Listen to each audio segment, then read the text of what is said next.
Hello guys, स्वागत है आपका कैलिबर एक्स में। हाँ, मैं जानता हूँ मैं बहुत ज़्यादा लेट हूँ और उसके लिए मैं आप लोगों से क्षमा चाहता हूँ। और मेरी तरफ से सबको हैप्पी न्यू ईयर और हैप्पी लोहड़ी। मैं जानता हूँ मैंने बहुत लेट विश किया, सॉरी। तो चलिए बकवास बंद करते हैं और चलते हैं मेन वीडियो की तरफ।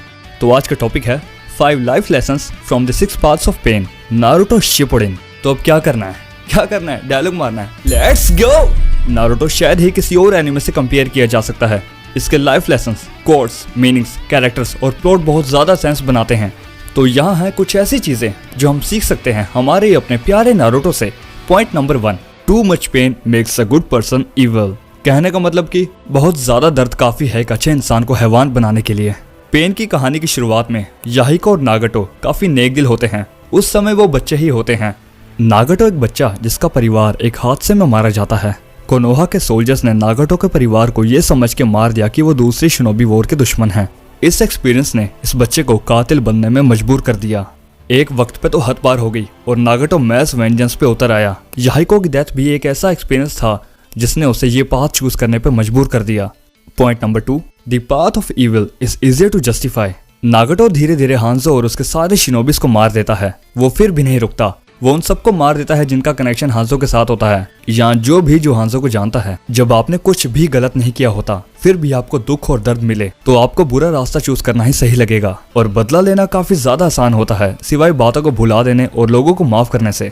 तो अब आता है point number 3, pain is how you relate and understand each other. Naruto और नागटो की फाइट के दौरान नागटो एक बात बताता है। वो ये बताता है कि एक दूसरे को समझने का सबसे अच्छा तरीका है कि हम एक दूसरे के दर्द को समझें। और जब हम भी सेम पेन से गुजरते हैं तभी हम समझ सकते हैं कि कितनी तकलीफ होती है। उससे पहले कोई भी नहीं समझ सकता कि हम किस दर्द से गुजर रहे हैं। फॉर एग्जाम्पल, आपके किसी खास दोस्त का ब्रेकअप हो गया है, चाहे वो लड़का हो या लड़की, और रीजन ये होता है कि उसके गर्लफ्रेंड या बॉयफ्रेंड ने उसे चीट किया और वो आपसे कहता है कि मैं बहुत ज्यादा दुखी हूँ, मुझे खाने का मन नहीं हो रहा, मुझे घुटन हो रही है, घबराहट हो रही है। और आप उसे कहते हो कि कोई बात नहीं, मैं हूं ना तेरे साथ, दुनिया में ऐसा होता रहता है, सब कुछ ठीक हो जाएगा। लेकिन अंदर ही अंदर आप ये सोच रहे होगे कि ऐसा क्या हो गया, ऐसा भी क्या प्यार कर लिया जिसकी वजह से इतना दुखी हो गया है।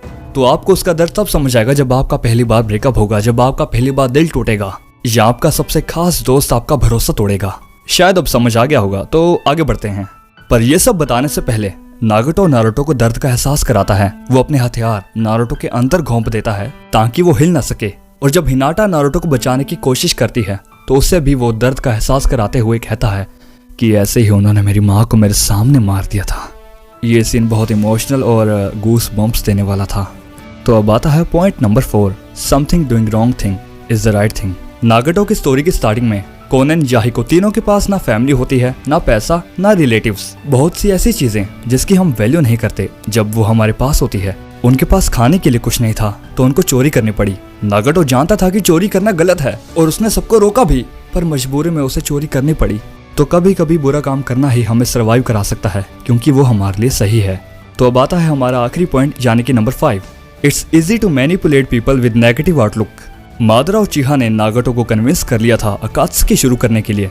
नागटो और 6 पाथ ऑफ पेन का सिर्फ एक गोल है और वो गोल सिर्फ अचीव हो सकता है दुश्मनी, गुस्से और बदले से। टोबी कभी नागटो को कन्विंस ही नहीं कर पाता अगर नागटो इतने पेन से ना गुजरा होता।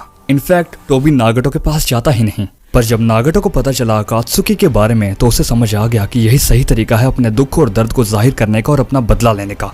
तो सबसे बड़ी बात आज के लिए, जब हम मुसीबत में होते हैं तभी हमें अपनी औकात, हमारे साथ कौन खड़ा है, किसने हमें उसमें डाला है, ये सब पता चल जाता है और फिर हमारा बेस्ट निकल के बाहर आता है। तो गाइस आज के लिए बस इतना ही। अगर आपको वीडियो अच्छी लगी हो तो प्लीज पेन के लिए एक लाइक ठोक देना, शेयर कर देना और कमेंट कर देना। अगर चैनल पे न्यू हो तो सब्सक्राइब कर देना और घंटा भी दबा लेना। और हम लोग 1K के बहुत करीब हैं तो सब्सक्राइब करवाओ यार, अपने दोस्तों से शेयर करो मेरे चैनल को। क्या कर रहे हो तुम लोग यार? मैंने एक बहुत खास चीज रखी है आपके 1K स्पेशल के लिए, मतलब मेरे 1K स्पेशल के लिए, होगा तो सबके लिए ही, तो करवा दो। तो अब मैं चलता हूँ, मिलेंगे अगली वीडियो में एक और नए टॉपिक के साथ। तब तक के लिए बाय।